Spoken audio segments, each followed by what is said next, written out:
지인의 청첩장을 받고 5만 원을 낼지 10만 원을 낼지 저울질해 본 경험 다들 있으실 겁니다. 특히 나이가 들수록 지인들뿐만 아니라 그 자녀들의 결혼식까지 겹칩니다. 주말마다 청첩장이 날아오고 한 달 경조사비 지출이 가게에 큰 부담으로 다가오기도 합니다. 축의금을 낼 때 순수한 축하의 마음만 있는 것은 아닙니다. 머릿속에는 여지없이 계산기가 돌아갑니다. 저 사람이 내 아들 결혼식에 10만 원을 냈으니 나도 10만 원을 해야지. 예식장이 강남 호텔이니 밥값에 생각해서 더 넣어야 하나? 이것은 과연 선물일까요? 아니면 빚갚기일까요? 프랑스의 철학자 자크 데리다는 이를 반드시 되돌려받아야 하는 거래라고 말합니다. 준 만큼 돌아와야 한다는 굳건한 믿음입니다. 내가 던진 선물이 돌아오지 않으면 우리는 서운해집니다. 나이가 들어 계산적이 된 것이라며 씁쓸해할 필요는 없습니다. 우리가 속물이 되어서가 아닙니다. 그저 오랜 세월 체면과 도리라는 관행, 남들 하는 만큼은 해야 한다는 사회적 압박에 길들여졌을 뿐입니다. 어느 집이든 서랍장 한 구석을 열어보면 축의금 명부가 하나쯤은 있습니다. 내 시간과 돈을 쪼개 주변 사람들을 챙겨온 세월의 흔적입니다. 하지만 자녀의 결혼식 등 큰 행사를 치른 후 명부를 짚어보며 상처받는 분들이 참 많습니다. 내가 그동안 어떻게 챙겼는데 고작 이것밖에 안 했나? 바쁜 시간 내서 먼 길을 찾아갔는데 내 잔치에는 코빼기도 안 비치네. 장부에 적힌 이름과 빈칸을 보며 지나온 인간관계 전체의 회의감을 느끼기도 합니다. 결국 딱 이 정도 인연이었구나 하며 씁쓸하게 관계를 정리하기도 하죠. 이 억울함은 지극히 당연한 감정입니다. 베푼 만큼 돌아오기를 바라는 것은 얄팍한 계산이 아닙니다. 인간관계의 자연스러운 균형을 바라는 본능입니다. 보답을 바라는 것은 인간의 어쩔 수 없는 경제학입니다. 그러니 돌아오지 않은 봉투 때문에 스스로 상처받지 마십시오. 수십 년간 남의 경조사를 챙기며 도리를 다했다면 당신은 이미 최선을 다해 살아온 것입니다. 생각지 못한 큰 선물을 받았을 때 마냥 기쁘기만 하던가요? 명절에 들어온 값비싼 한우 세트를 보며 겉으로는 고맙다고 하지만 속으로는 은근히 편치 않습니다. 이거 나중에 어떻게 갚지? 다음번 저 사람 경조사 땐 나도 이만큼 챙겨야 할 텐데.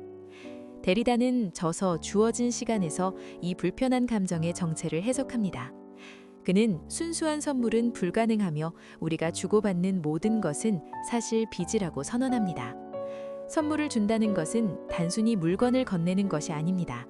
상대방에게 언젠가 답례해야 할 시간을 짊어지게 하는 것과 같습니다. 인간은 기억을 가진 존재입니다.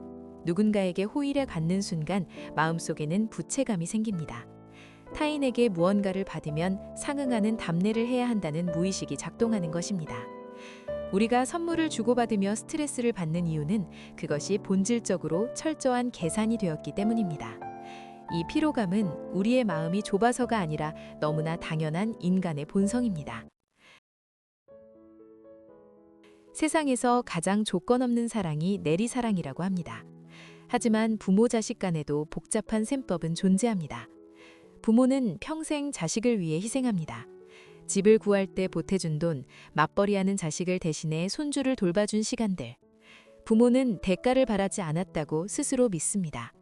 그러나 가끔 자식이 야속하게 굴 때, 명절이나 생일에 무심한 태도를 보일 때 억눌렀던 말이 튀어나옵니다. 내가 널 어떻게 키웠는데, 내 청춘을 다 바쳤는데 어떻게 이럴 수 있니? 데리다의 시선으로 보면 아무리 부모 자식 간이라 해도 완벽하게 대가 없는 사랑은 어렵습니다. 부모의 속마음을 가만히 들여다보면 굳이 입 밖으로 꺼내지 않아도 자식에게 내심 바라는 기대감이 숨어 있습니다. 내가 준 사랑이 정말 조건 없는 것이었다면 애초에 서운할 일도 없었을 것입니다. 이 역시 우리 내면에 숨겨진 보상 심리가 작동했기 때문입니다. 누군가는 선물을 주는 것만으로 기뻐한다고 하지만 현실에 우리는 무의식적으로 계산을 합니다. 내가 10만 원짜리 선물을 했는데 친구가 5만 원짜리 선물을 주면 섭섭해집니다. 데리다는 선물을 주고받는 행위에 이처럼 보상 심리가 따르기 때문에 순수한 선물은 불가능하다고 말합니다. 그는 심지어 고맙습니다라는 말 한마디만으로도 선물은 파괴된다고 지적합니다. 고마워라는 말을 듣는 순간 주는 사람은 내가 참 좋은 일을 했구나라는 심리적 인정과 보상을 받기 때문입니다. 그 순간 선물은 본질을 잃고 주고받는 거래가 끝나버립니다. 그렇다고 데리다가 선물을 하지 말라고 주장하는 것은 아닙니다. 완벽하게 대가 없는 선물이 불가능하다면 적어도 서로에게 짐이 되는 무리한 교환은 멈추자는 것입니다. 형편에 맞지 않는 거칠의 문화를 조금씩 끊어내는 용기가 필요합니다. 그렇다면 데리다가 말하는 진짜 선물의 유일한 조건은 무엇일까요? 바로 망각입니다. 무언가를 돌려받을 것이라 기대하지 않고 내가 주었다는 사실 자체를 완벽히 잊어버리는 것입니다. 우리는 누구에게 얼마를 주었는지 장부에 적고 기억하는 것을 도리라고 생각했습니다. 하지만 철학자 데리다는 바로 그 기억이 선물을 빚으로 만든다고 말합니다. 준 것을 기억하는 순간 보상받고 싶은 마음이 생깁니다. 받은 것을 기억하는 순간 그것은 갚아야 할 짐이 됩니다. 현실의 우리에게 완벽한 잊음은 불가능에 가깝습니다. 하지만 적어도 내가 이만큼 해줬는데 라는 억울한 기대는 내려놓을 수 있습니다.